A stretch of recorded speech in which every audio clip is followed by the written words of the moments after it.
His name is forever etched into the very fabric of aviation history. Andrei Nikolaevich Tupolev, the man they called the chief architect of the Soviet sky.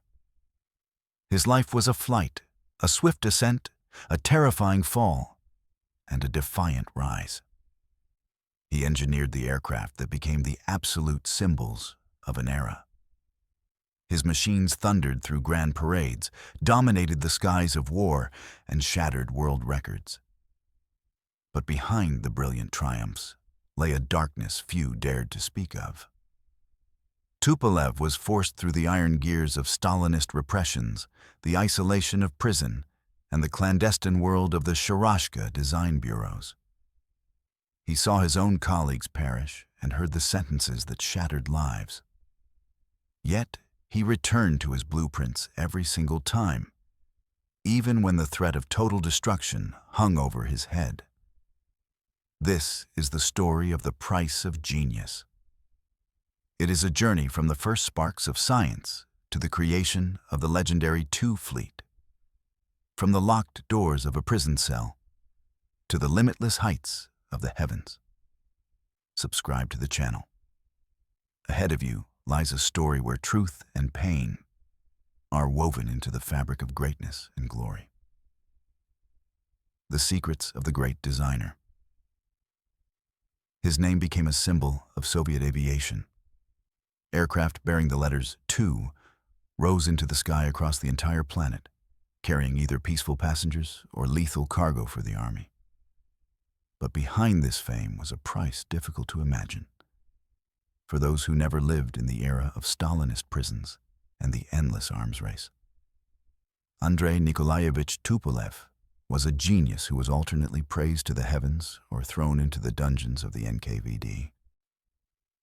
His life is the story of a man who built wings for a country where any wing could be broken by the decision of a single official. We will conduct our own investigation.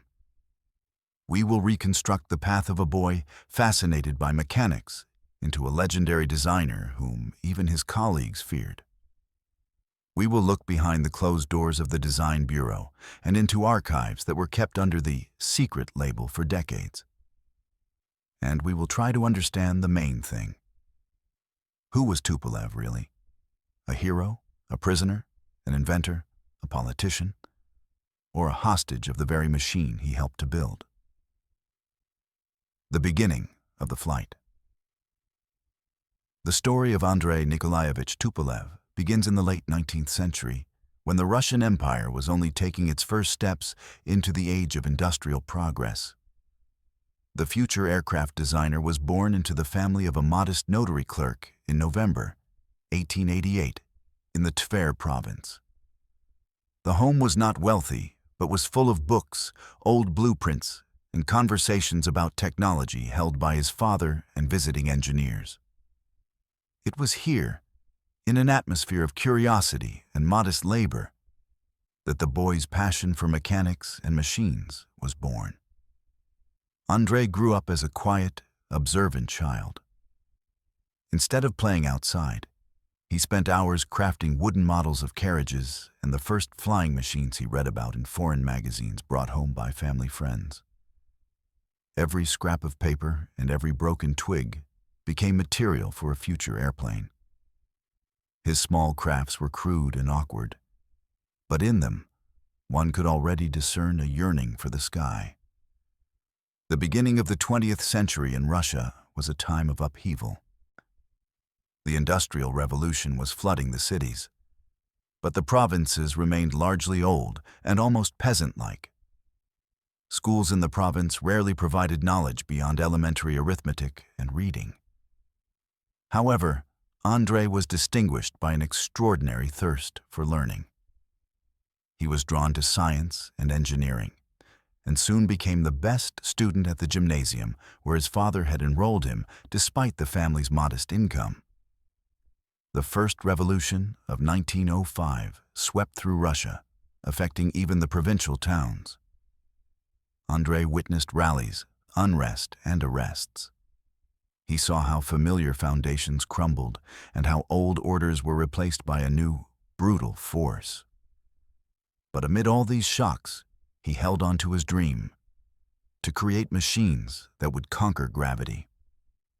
After graduating from the gymnasium, the young man set off for Moscow. There, at the Moscow Imperial Technical School, he felt for the first time like part of a large scientific family. He was greeted by a world of blueprints, steam engines, and lectures on aeronautics. During these years, he met Professor Nikolai Zhukovsky, the man who would later be called the father of Russian aviation. Zhukovsky immediately noticed the young man's talent, a rare combination of a precise mind, hard work, and the ability to think outside the box. But even in Moscow, there was no easy path. Students lived in poverty, and sometimes they went hungry. Tupolev rented a corner in a damp basement room, wrote his lectures by the light of a kerosene lamp, and lived on bread and tea. And yet, he never once complained. He was driven by the belief that the sky must be conquered. By this time, the names of the Wright brothers were echoing around the world, and Zeppelin airships were roaming the skies of Europe. Russia was lagging behind for now, but it was here, in a stuffy classroom of the school, that a mind was being born that was destined to catch up with and overtake global competitors. Tupolev created his first designs for airplanes made of plywood and canvas, testing aerodynamics on primitive stands, sometimes right in his student room, filled with books and drawings.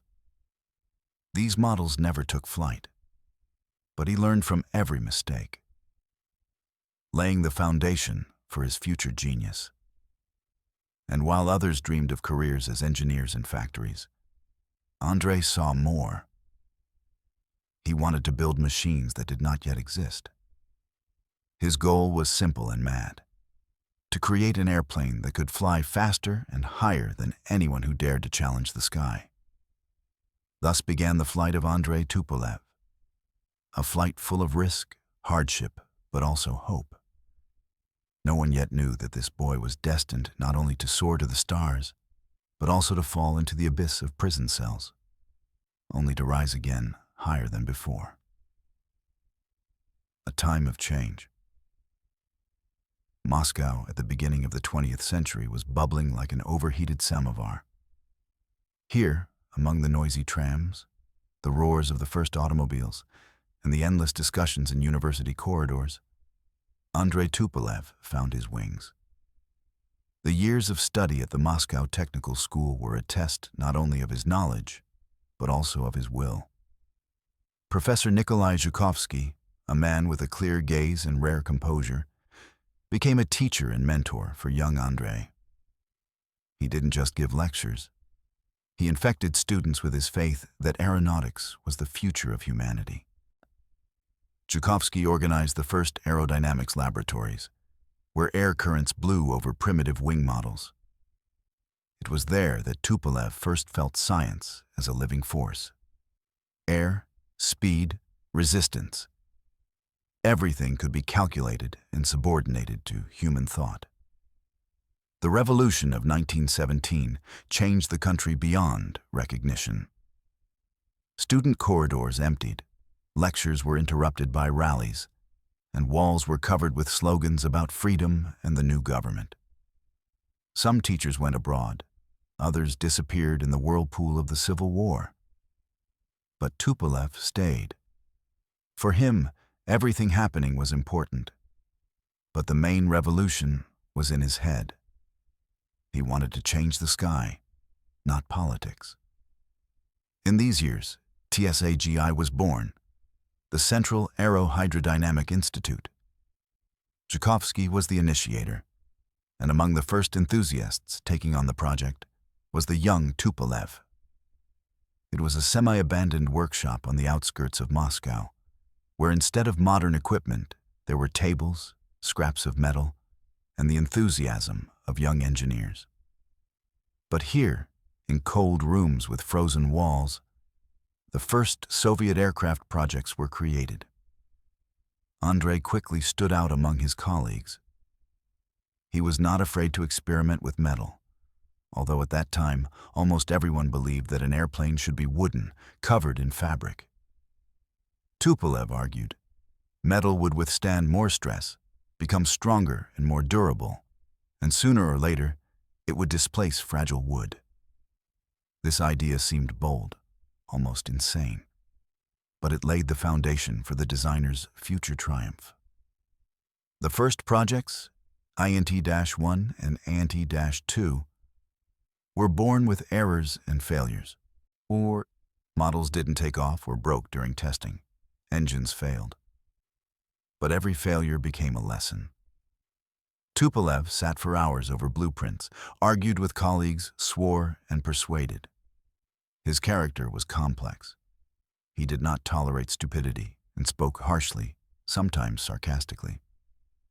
But even those who clashed with him admitted there was a fire in this young engineer that could light the path for the entire aviation of the country.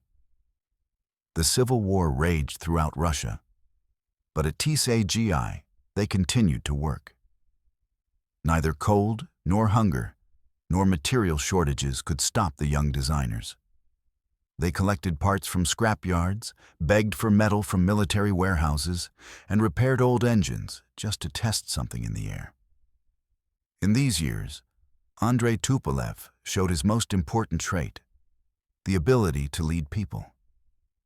He gathered a team of talented engineers around him who followed him despite the difficulties.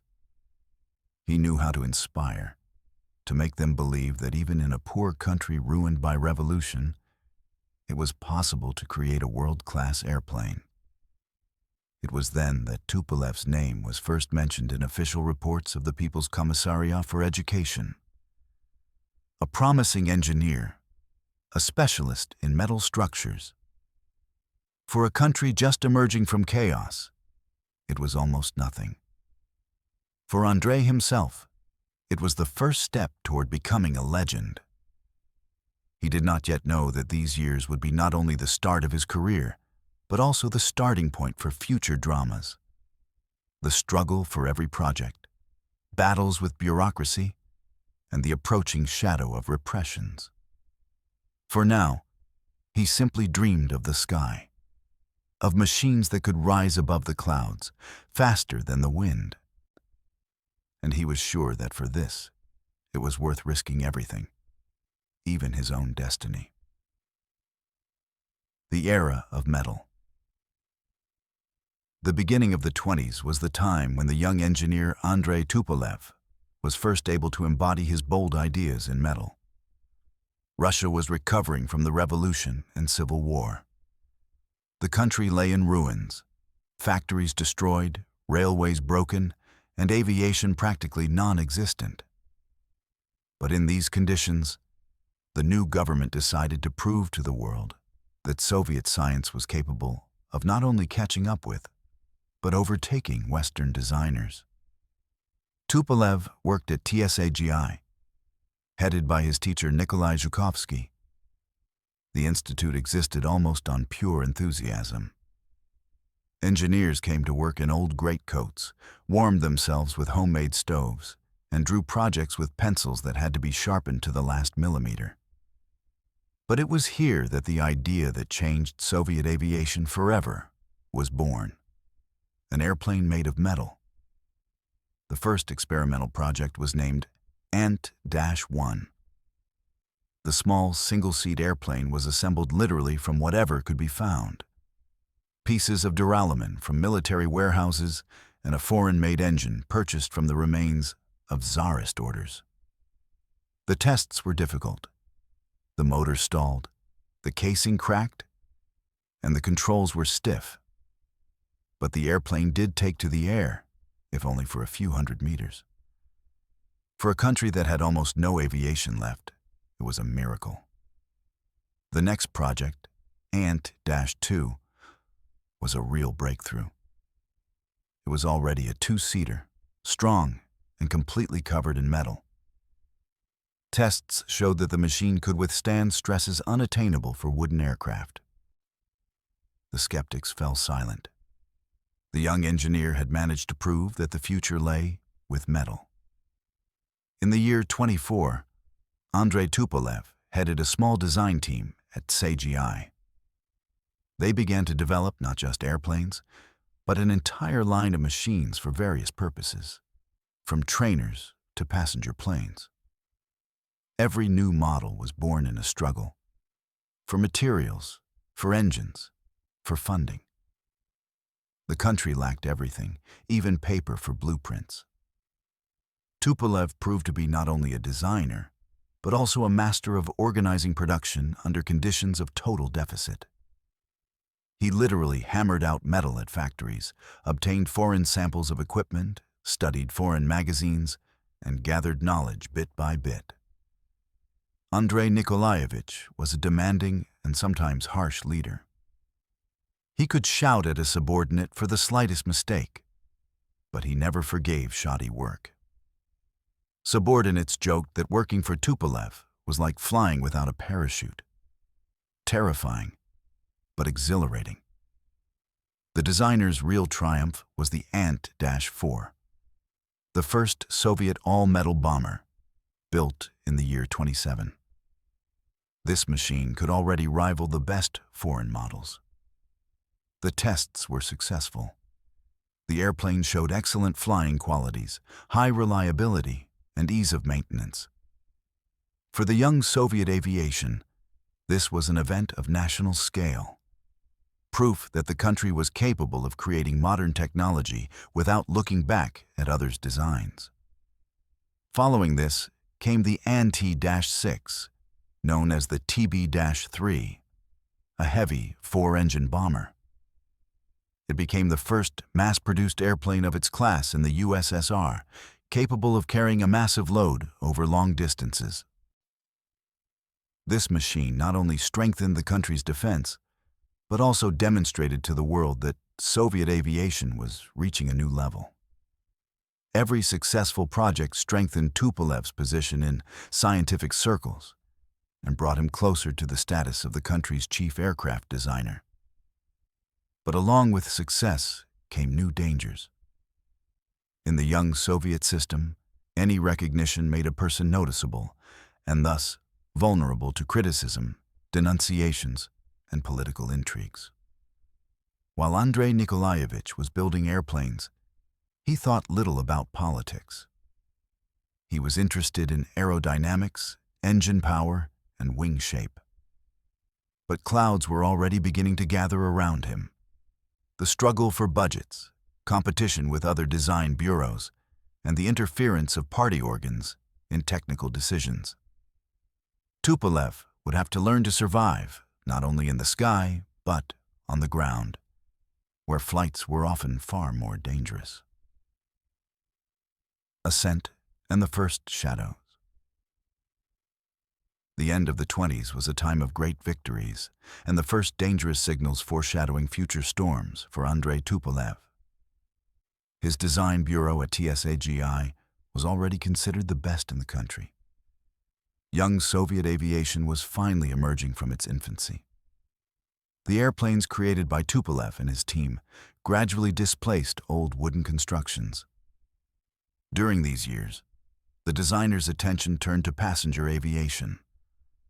The country needed not only bombers, but also peaceful machines for carrying mail, cargo, and the first passengers. Tupolev took on the development of the Ant-9, an all-metal passenger airplane with 9 seats. For the USSR, this was a real breakthrough. A comfortable cabin, a reliable design, and a long range. Pilots spoke of the machine with delight, easy handling, excellent stability, and an unusual silence in the cabin for that time. The Ant-9 became a symbol of a new era. Party leaders, diplomats, and journalists flew on its board. Photos of the airplane appeared in newspapers, and propaganda used it as proof that Soviet aviation was not lagging behind the West. However, Andrei Tupolev did not intend to stop at this success. His ambitions led to the creation of record-breaking aircraft, capable of long-distance flights and setting new speed heights. This led to projects like the Ant-14 and Ant-25. The first was a massive passenger liner for 35 people, a true aerial bus of its time. The second was a long-range airplane on which crews led by Chkalov and Gromov would make the famous non-stop flights across the North Pole to the United States of America. These projects became the calling card of Soviet aviation and brought Tupolev's name beyond the country's borders.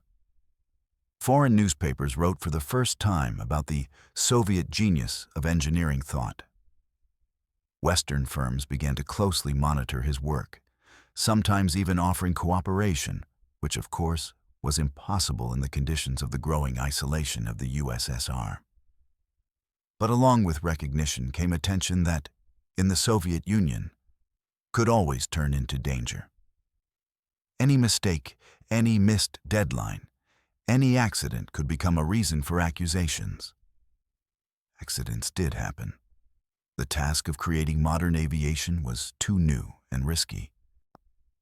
One of them, the crash of an experimental airplane during tests, became the subject of an investigation. Although the causes were purely technical, the word wrecking began to sound in the offices of high officials. Tupolev felt an atmosphere of distrust gradually thickening around him. Every meeting with representatives of the People's Commissariat turned into an interrogation.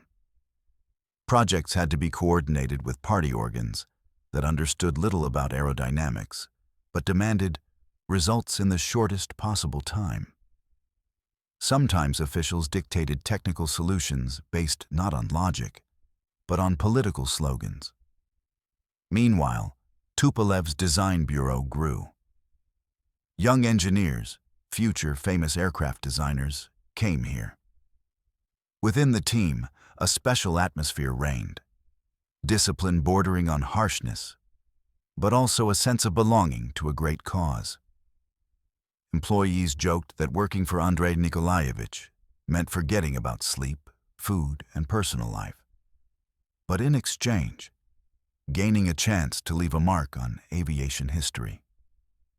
By the beginning of the 30s, Tupolev had become an almost legendary figure.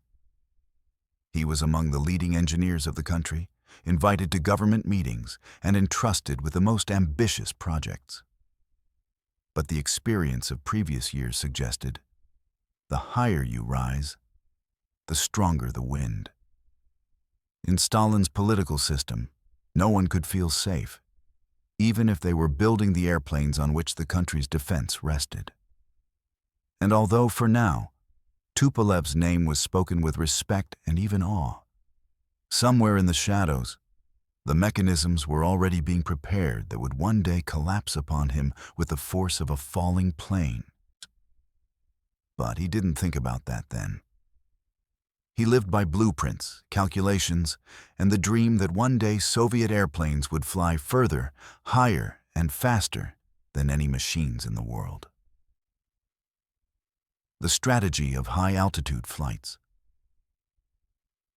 The beginning of the 30s was a time when the name of Andrei Tupolev was firmly associated with technical progress and aviation records for the Soviet Union. His design bureau at TSAGI grew rapidly. Dozens of young engineers, new laboratories, and new testing grounds.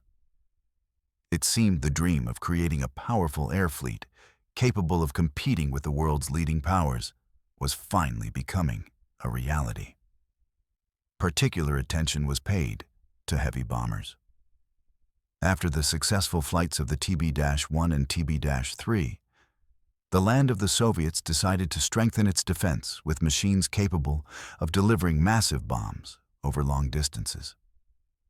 In Tupolev's design bureau, work began on a series of long-range and strategic aircraft that were intended to change the balance of power in Europe in the future. One of the most important projects of this period was the ANT-16, the first Soviet six-engine giant. The machine looked like a monster of its time, a wingspan of over 40 meters and a payload capacity that seemed fantastic for the early 30s. it was developed under a constant shortage of resources, using experimental technologies that often failed right during tests. But in the end, the Ant-16 took flight, proving that Soviet engineers could build true flying fortresses. Parallel work was underway on the Ant-20, known as the Maxim Gorky. This enormous machine was conceived not only as a technical achievement, but also as a propaganda symbol. Thousands of citizens were meant to see it at air shows, and newspapers wrote about it as a miracle of socialist industry. On board, a radio station, a printing press, and loudspeakers were planned. A whole agit plane carrying the party's word over the vast expanses of the country. However, behind all the records and loud slogans lay real difficulties. The design bureau worked almost around the clock. There was a lack of materials, engines, and skilled workers. Some parts were made by hand, as in a craftsman's workshop. Every new project became a test not only for technology, but for the people, whose nervous systems sometimes could not withstand the pressure of deadlines and the expectations of the country's leadership. Andrei Nikolaevich, in these years, finally turned into a figure of state importance. He was summoned to government meetings, participated in military program discussions, and personally reported to Stalin on the progress of work. The head of state listened carefully, asked precise questions, and sometimes made sharp remarks. From then on, Tupolev understood. The success of each of his projects was not only an engineering achievement, but a matter of personal survival. At the same time, he actively collaborated with foreign companies. Soviet industry was only getting on its feet, so purchasing samples of foreign aircraft, licenses for engines, and joint tests became a necessity. Tupolev himself traveled abroad, studying the achievements of Germany, France, and the United States. Some of his colleagues later recalled that it was then that the seeds of future accusations of espionage and wrecking were being sown. Meanwhile, Soviet aviation demonstrated its achievements to the world.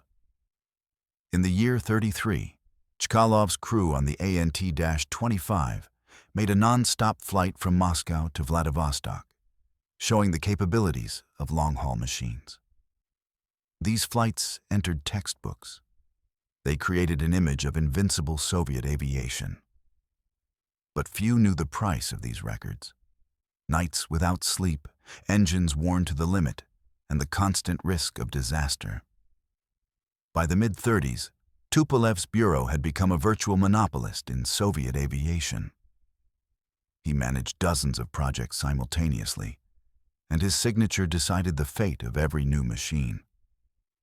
Young designers dreamed of getting on his team, even understanding that the price of success was their own health. Andrei Nikolaevich, it seemed, held the country's sky in his hands. But along with the growth of influence grew the number of enemies. Intrigues between design bureaus, denunciations, and the struggle for funding turned every meeting into a battlefield. Some officials secretly waited for his failure to take his place next to the leader. And the higher Tupolev soared, the more dangerous it became to approach the sun of power, which, as is known, easily burns wings. The trap of the Great Purge.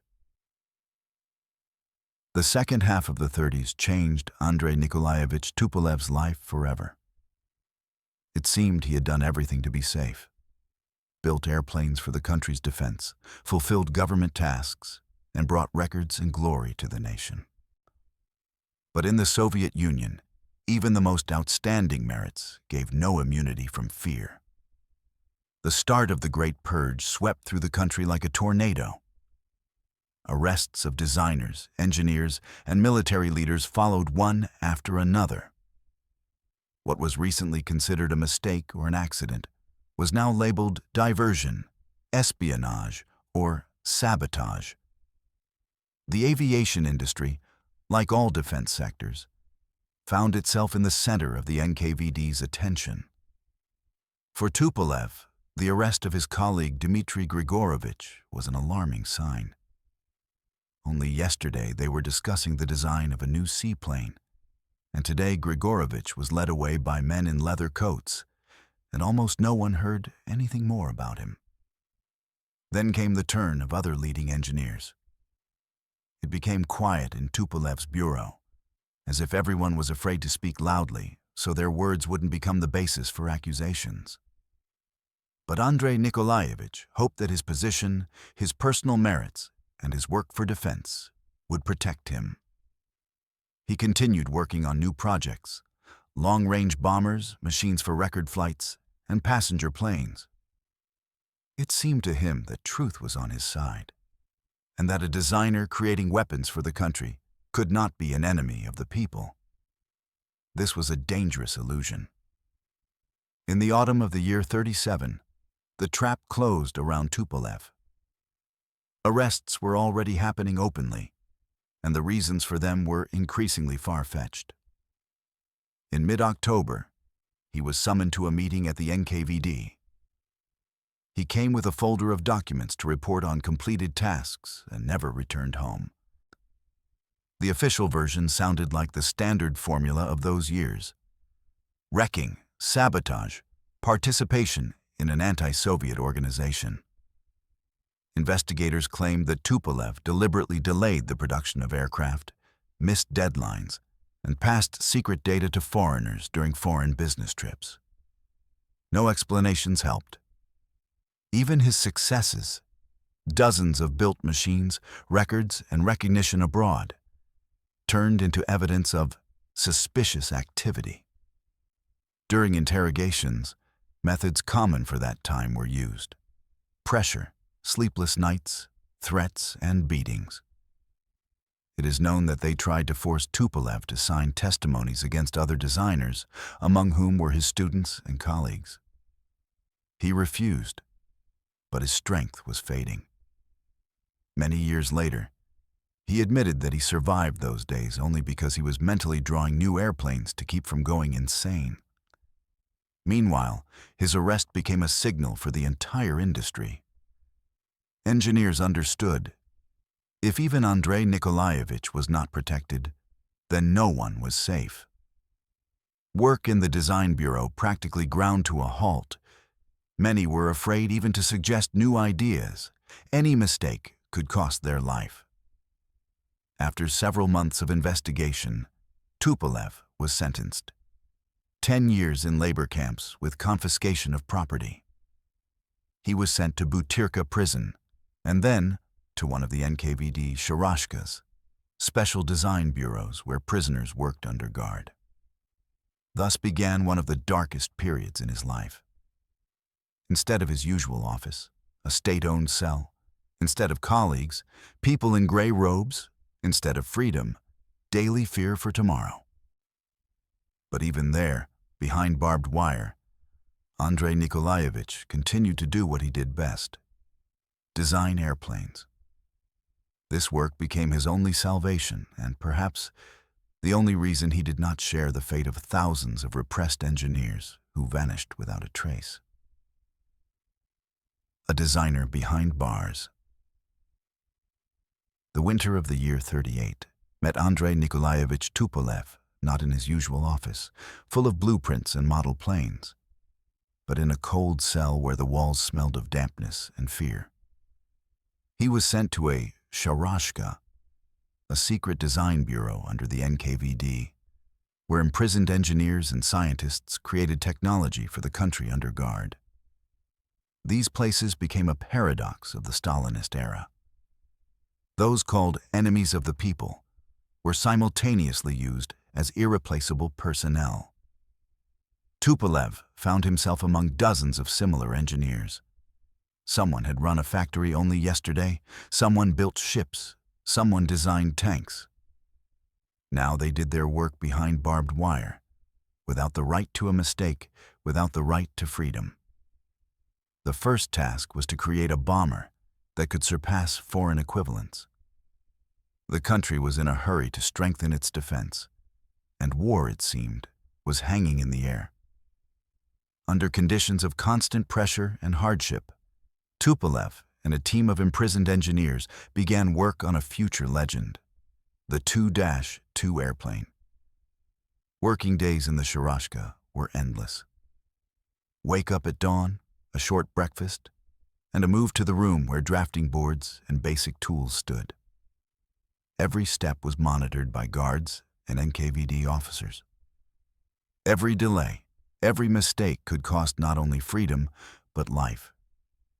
Sabotage was punished by firing squad. And yet, despite the fear, brilliant ideas were born in these conditions. Tupolev knew how to inspire even the most broken people. He said, "We are not doing this for them. We are doing it for the country, for the future." These words helped them survive. In the Sharashka, he gathered a team of like-minded people, those who, like him, dreamed of the sky and machines capable of flying faster and higher than all others. Among the prisoners were future stars of aviation, Pavel Sukhoi, Vladimir Petlyakov, and other engineers whose names would later become legendary. Но в тот момент они были просто заключенными, работающими на износ, без права на ошибку и без надежды на скорое освобождение. Every blueprint was checked not only by engineers, but by people from the NKVD.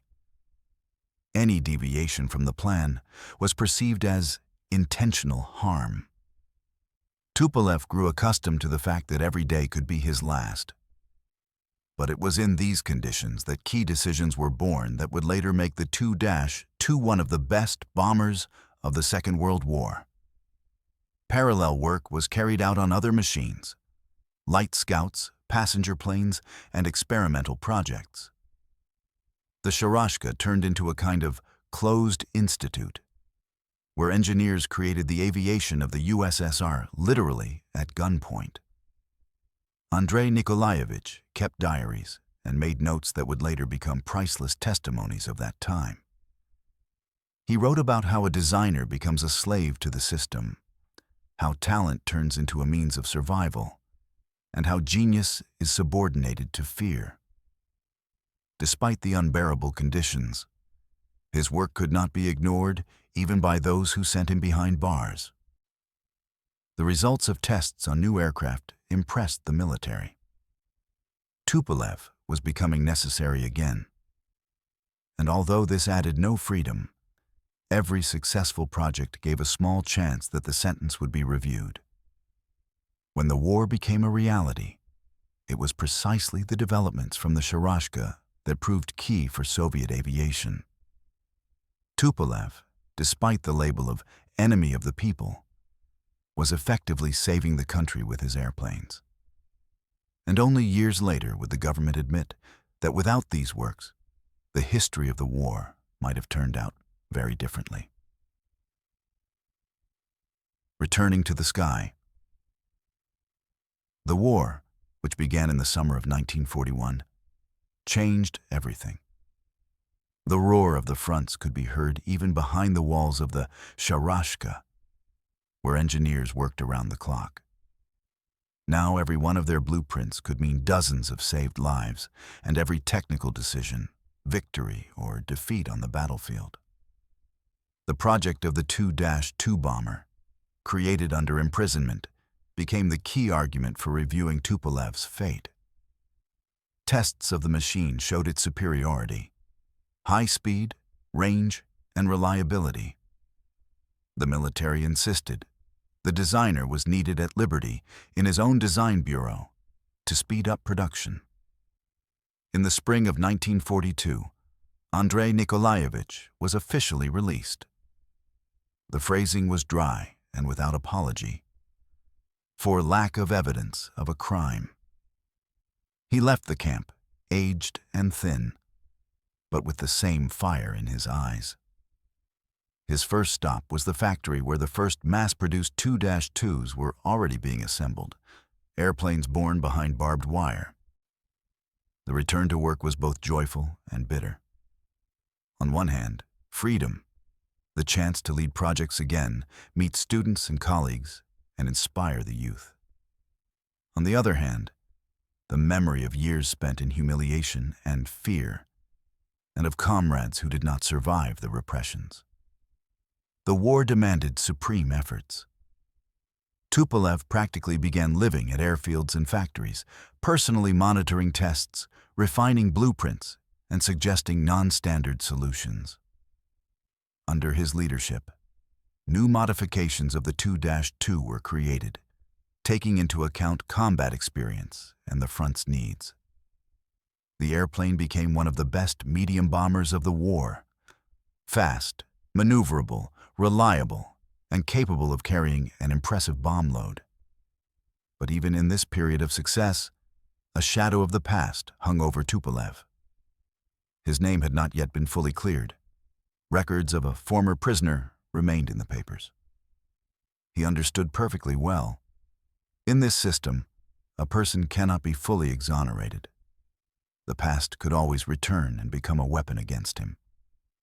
In these years, Andrei Nikolaevich created his own school of designers.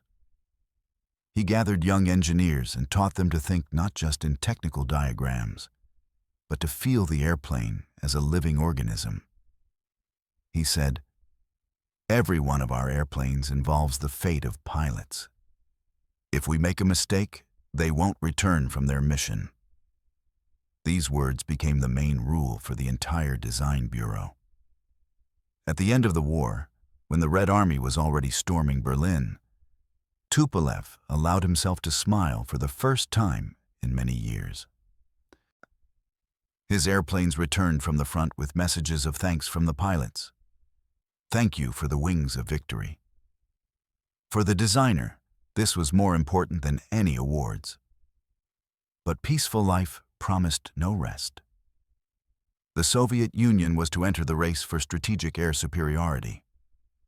Long-range bombers, jet machines, and new passenger planes were needed.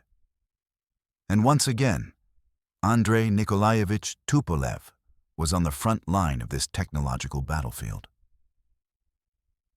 The Jet Age and the Cold War in the heavens.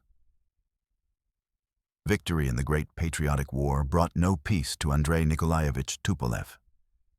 Instead of silence and rest, a new race began. Technological, merciless, a battle for the sky of the future. The world was divided into two camps, and the Soviet Union could not afford to fall behind. Immediately after the end of the war, Stalin set a task. Soviet aviation must not just be strong, it must become the best in the world. Jet aircraft were needed, capable of breaking through any defensive lines and delivering bombs to the very heart of the enemy. For this, it was necessary to use Germany's experience, collect trophy developments, study American samples, and create unique Soviet solutions. Tupolev, having returned to the top of the aviation hierarchy, took on this task as a mission for his entire life. He understood perfectly well. Now the stake was not just on success, but on the country's survival in a future war that could break out at any moment. The first result of post-war work was the 2-4 strategic bomber. Its history is full of legends. When the Americans dropped atomic bombs on Hiroshima and Nagasaki, the world realized that a new era had already begun. The Soviet Union needed a machine capable of carrying nuclear weapons. A trophy American B-29, which made an emergency landing on Soviet territory, became the model for copying. The task seemed insane. To create an exact analog of a highly complex bomber in 2 years, with minimal resources and under conditions of strict secrecy. Under Tupolev's leadership, the 2-4 project was executed brilliantly. Every screw and every cable was copied with jeweler-like precision. But at the same time, Tupolev insisted, the machine should be not just a copy, but a foundation for future, more advanced projects.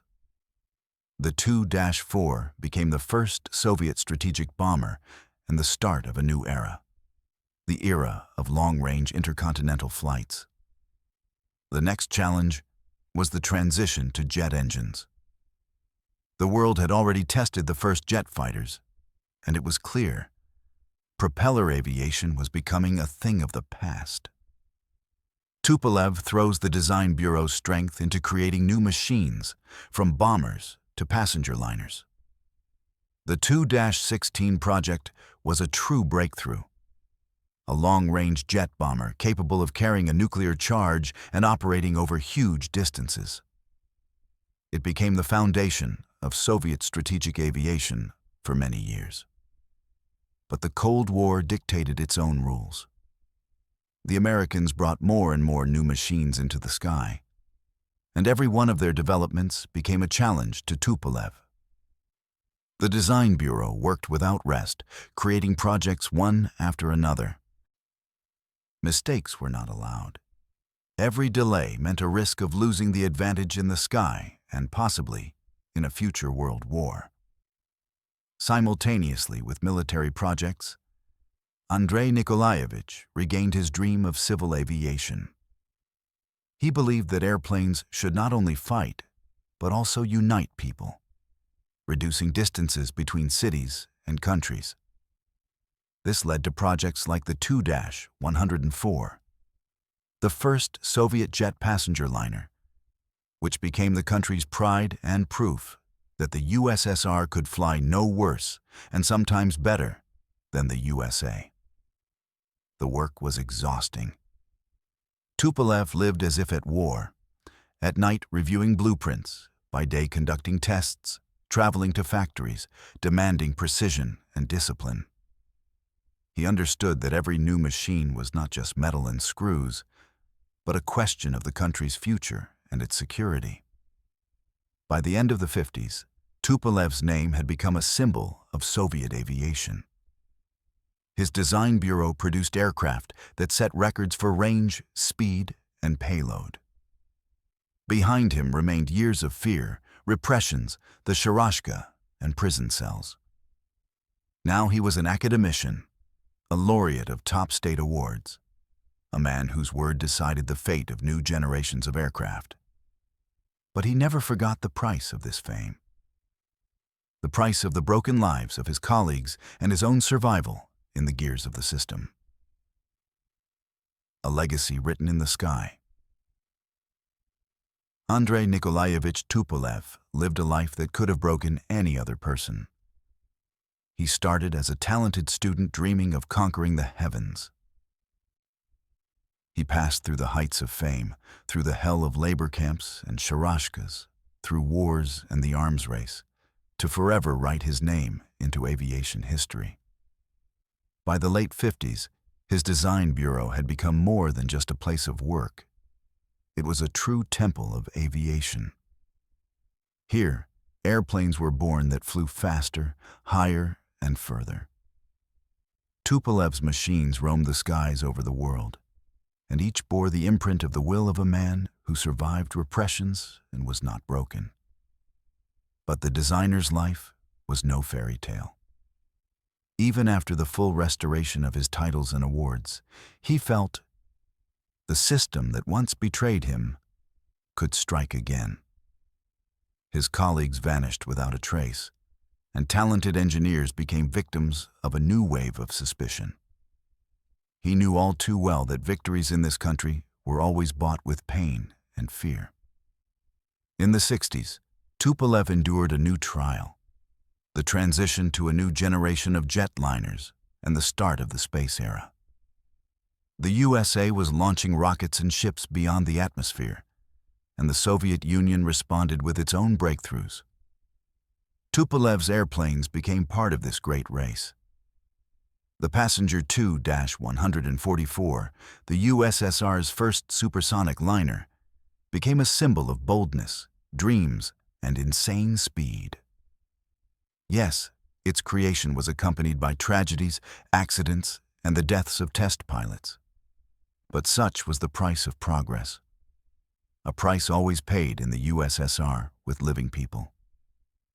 In the final years of his life, Tupolev looked tired, but the steel determination in his gaze did not vanish. He often repeated the phrase, "An airplane is a continuation of the designer's soul." If the soul broke, the machines broke too. He held on to his soul despite everything that befell him. In December 1972, Andrei Nikolaevich passed away.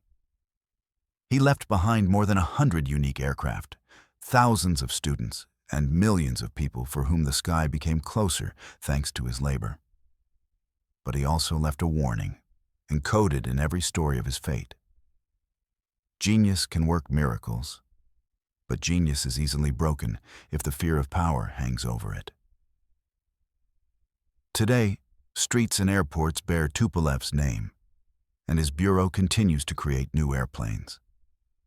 But if you listen to the sound of a liner flying overhead, it seems that somewhere there, among the clouds, sounds the quiet, stubborn voice of a designer who passed through hell but kept his wings of dreams. He seems to whisper, "Fly, live, value freedom, because you always have to pay for it." The story of Andrei Tupolev is not just the story of one man. It is the story of a country where talent and fear walked side by side, where dreams of the sky were born under the weight of the earth, and where a genius could soar only if ready to crash into the abyss. And perhaps that is the darkest secret of the Soviet era.